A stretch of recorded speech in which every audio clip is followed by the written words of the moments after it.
It's a pleasure for me to help Nan in Putnam County. Nan is someone who I think is going to be a breath of fresh air because she's a fiscal conservative and someone who understands that we need less government, not more government, to be the solution for the future.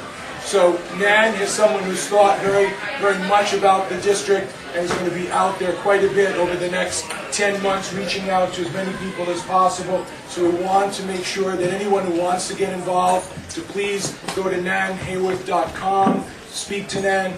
Please feel free to ask any questions because Nan is someone who I know will take the time to answer those questions. So without further ado, I want to introduce a doctor, a businesswoman, and our next Congresswoman, Nan Hayworth. Yes.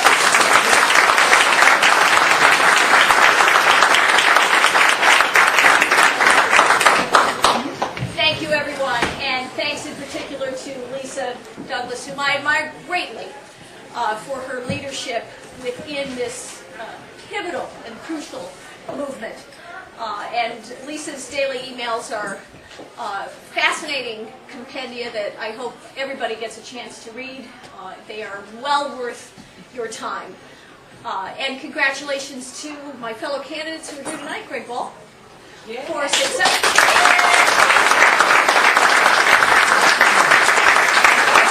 And Dr. Steve Platts for Assembly in the 1990s.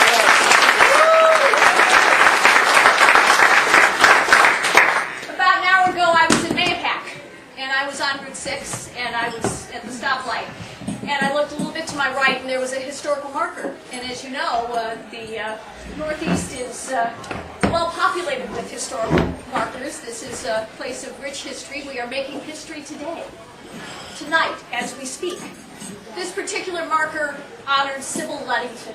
And Sybil Ludington was a woman who, on April 26, 1777, rode throughout this district, throughout this county, to alert the citizenry to the dangers that the British were imposing upon them. There was a battle going on in Danbury, Connecticut, and she warned the local populace, who went on, of course, to join the uprising of the Revolutionary War.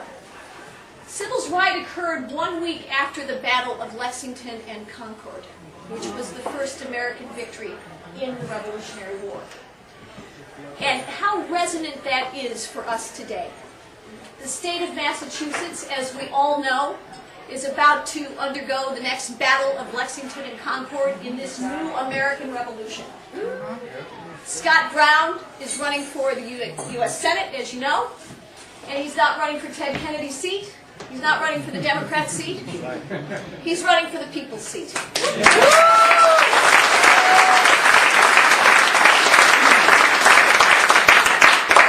And that's the way I feel about the U.S. Congress. We need to take back the U.S. Congress for the cause of the American people. This is the greatest democracy ever to exist in the history of the world. And that American exceptionalism is due to the fact that our Constitution, the Constitution that was signed, as we all know, 9 years after Sybil's ride, was founded on the principles of freedom, economic and personal freedom, to follow our consciences, to earn and to save and to invest as we saw fit. And that is how this country became the great and magnificent country that it is. I am honored to join you tonight as we pursue the next American Revolution. We are at a pivotal point in our nation's history. It has never been so clear, in my lifetime certainly, that there is a threat from within our own shores, to the very democracy that has defined us and that has advanced us and that has put us all here tonight. So I'm honored to join you.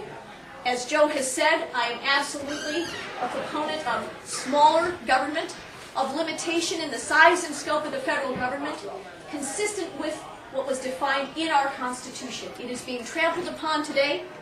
I intend to go to the Congress and preserve it, and promote it, and preserve those freedoms, so that people like Mike, with whom I'm sitting at our table over here, will have a future that is as bright as the one that was bequeathed to me when I was at Mike's age.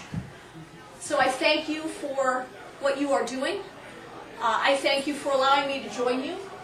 And I am eager to take your questions. I know there are probably many that you have. So please.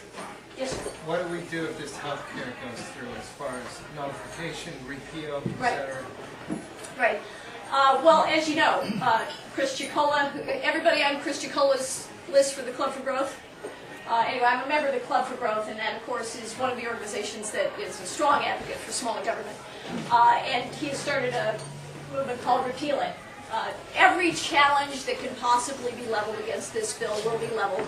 The constitutionality of a bill that follows the lines that certainly are the ones we've heard about, of course, as we all know, the transparency that was promised during President Obama's campaign for president has somehow not come through. So we only have ideas based on what people are kind of letting under the transom, if you will.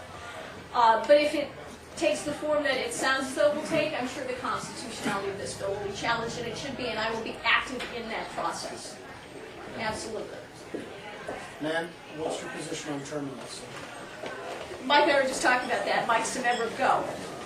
I understand the concept of term limits. I would not object to being term limited.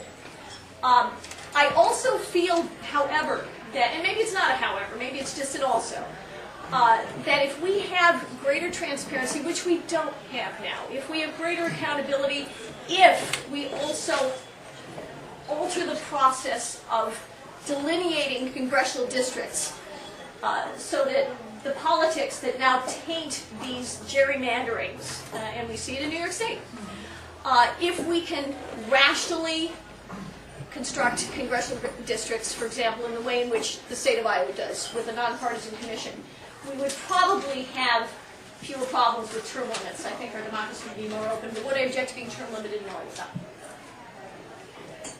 Yes, ma'am. Kind of in that vein, Yeah. how do you feel about legislation being introduced that would repeal Congress's pensions for life? Well, I certainly, for this Congress, Nancy Pelosi and Harry Reid, I'd say definitely not only have their pensions revoked, but also the salary they're earning now. Lisa, I haven't heard about it before, but certainly if this Congress continues to spend as it is, I think it would be a rational budgeting measure. Just to follow up on that, Nan, is I doubt anybody in this room, or a handful, if they work for themselves, have a pension. I think the whole concept of the pension is a 20th century concept. It's what's buried GM. Yes. It's buried school systems, and it's a great expenditure that I think really has to be addressed and say, you know what, like the rest of us, have a 401k and fund your own life. Right. I agree with that completely. I would not. And I've been the recipient of a message, and it may have been through our Tea Party connections, talking about the fact that to serve in the Congress is a privilege. It is a public service. It should not be someone's permanent job. It should really be.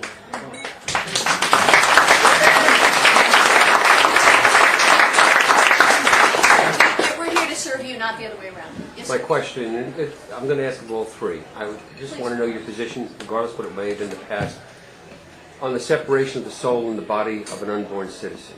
Yes, sir. I believe that human life begins at conception.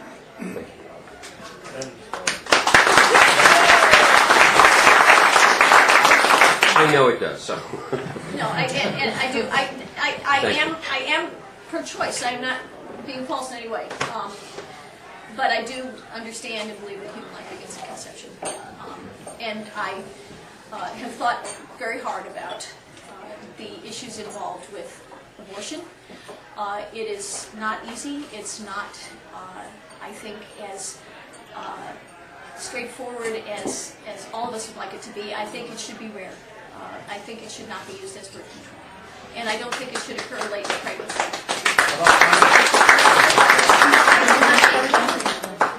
How about funding was the next question. It should not be federally funded as an elective procedure. I would vote for the Stupak amendment.